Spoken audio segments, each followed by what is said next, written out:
Thank you very much. So I'm Mike Gardner, co-founder and CEO of NSite Medical, and an orthopedic surgeon at Stanford University.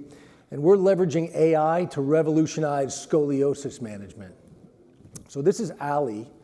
Allie was 12 years old when she was diagnosed with scoliosis by her pediatrician. She lives about 3 hours south of Stanford, which happened to be the nearest scoliosis specialist. So this is her x-ray at that time, and so you can see her spine is a little curved. Turns out this magnitude of curvature, she's very amenable to being placed in a brace and preventing her spine curve from progressing. Unfortunately, despite well-intentioned parents, she was unable to get in to see a specialist. And so now she's 17, and she develops this big hump on her back that is particularly bothersome to her. And now you can see her curve is much more severe. So this is no longer able to be placed in a brace.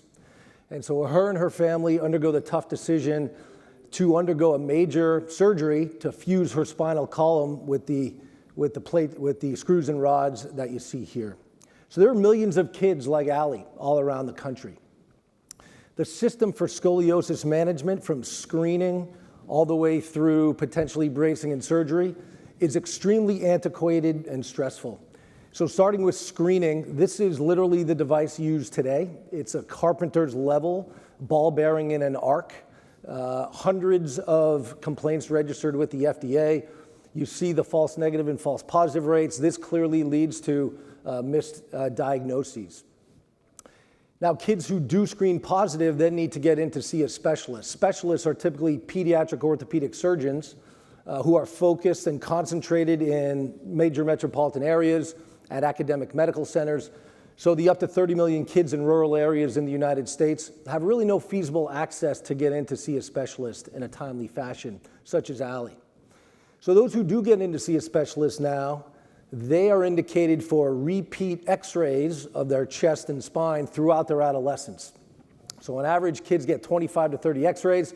These are clearly costly to the system. There are a number of studies showing a real quantifiable increased risk of cancer later in life, mainly breast and ovarian cancer, for kids who have undergone a scoliosis series of x-rays when they were adolescents. Really, overall, this system is extremely stressful and disjointed and difficult for parents and patients to navigate.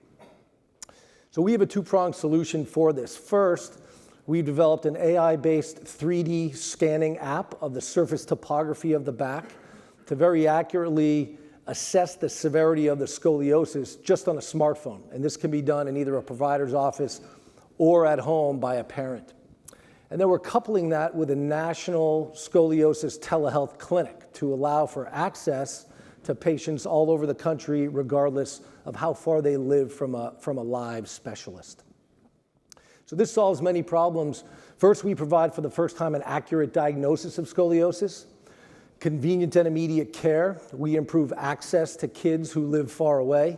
We're eliminating a bunch of x-rays, and then ultimately, like Allie's surgery that was avoidable, we're going to be able to eliminate these surgeries and create a patient-centric experience. So here's what the patient pathway looks like coming through the National Scoliosis Clinic. They get diagnosed early and accurately, and then they can get monitored from home frequently and without radiation. And so kids whose scoliosis curve progresses, they can get placed in a brace in a timely fashion to predictably prevent their curve from progressing, improve outcomes later in life, avoid unnecessary surgeries. And this paper here is just kind of the landmark article demonstrating the effectiveness of bracing in kids with scoliosis. So our AI is 50% more accurate than current screening. We've enrolled about 400 patients in various trials at Stanford. We've got other universities coming online soon. This was kind of one of our research questions. We presented at multiple national prestigious meetings, and there are a number of peer-reviewed publications in the pipeline. Scanning acquisition is easy and convenient. These are just some screenshots. So on a smartphone, you calibrate the patient's feet and the floor, and then the app places this AR guide over the patient, a half dome essentially. And so you walk around the patient with the target and the ball, filling in these facets. When the facets are filled in, it takes about 90 seconds. The scan is complete and gets transmitted to our cloud environment. Our algorithm then analyzes the scan, computes the level of scoliosis deformity and returns a report back to the provider. The market's huge. There's actually a number of other really compelling use cases for surface scanning. We've actually done another pilot study at Stanford in the osteoporosis market to predict bone mineral density and fall risk and other things. Huge market there. Sports medicine is another one. We're focusing this year on our beachhead product and service in adolescent scoliosis, which is about a $1.5 billion market. We think we've configured a really unfair advantage in our go-to-market and our distribution. We're going to provide the screening version of the app for free to the screening providers, who essentially are pediatricians and school nurses. This solves many problems that they have currently, and again, they'll be getting it for free. And then we're configuring a really comprehensive direct-to-consumer campaign as well, and we've got some great avenues to get in front of parents of kids with scoliosis. So we've got multiple validated revenue streams. We're starting with our telehealth clinic revenue. It's a subscription cash pay model currently with $90 a month, and this costs us $35 per unit, and we're working on getting payer reimbursement automated next year. Currently, we provide documentation to the patients to submit to their insurance companies for reimbursement, and many payers do reimburse for these telehealth visits. We also offer enterprise software-only subscriptions to large healthcare systems who see value in using the software but don't necessarily want to refer their patients, out of their system.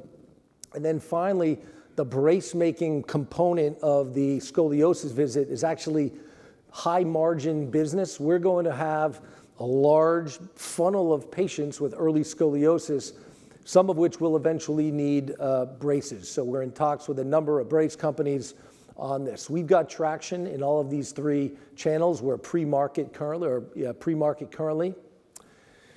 96% of parents are concerned about the radiation their kids get in their ongoing assessment of their scoliosis.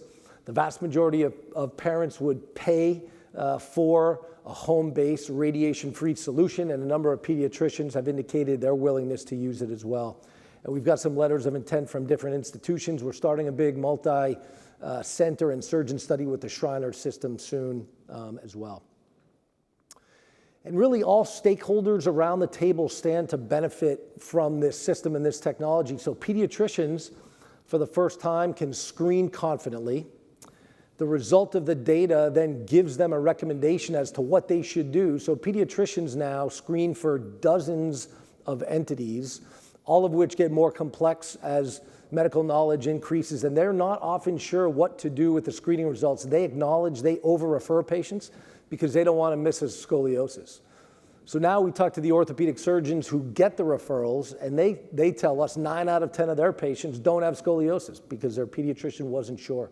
So we solve a lot of problems like this. They decrease their liability, and then finally, we're able to streamline the referral into our clinic. So 60% of kids with scoliosis live over 100 miles from the nearest scoliosis specialist, like Allie. So it's hard for pediatricians to find someone that doesn't have a 2-hour drive and a 3-month wait, and so we streamline the referral for them. Turns out orthopedic surgeons aren't interested in having these patients in their clinic either. They're early scoliosis patients. They don't add to the revenue of a surgical specialist, so they're happy to actually send us their patients before the time that they may need a surgery. And then maybe more than any are the payers. So scoliosis is extremely expensive for the healthcare system. You see, bracing is about $6,000 a patient. There are 37,000 spinal fusion surgeries a year in the United States. Each one gets billed to payers $140K. And so that's $5.2 billion total. Conservatively, if we can eliminate 10% of these avoidable surgeries, we'll save payers and the healthcare system $450 million. So here's who we are. Myself and Malcolm DeBon are co-founders at Stanford and Duke, both orthopedic surgeons. Kayvon Saber and Steve Avila have deep digital health experience. One is a previous CEO, and we partner with Genesis Innovation Group. Matt Miller is our CTO. Our clinical advisory board are really the who's who of scoliosis thought leaders from around the country and are actively involved in driving this forward. We've raised $3.7 million to date. We've made a lot of progress with that. We submitted to the FDA about 6 weeks ago as a 510K Class 1 device. And so we're raising a $2 million seed round now, which will get us 12 months of runway, conservatively to capture about 0.3% of our addressable market and $4 million next year. So final slide. We're hearing loud and clear, parents of these almost 3 million kids are desperate for a better way to do this without long drives, long waits, a bunch of x-rays, and unnecessary surgeries. And so we have a modern digital solution to improve access, convenience, and really overall care. Thank you very much.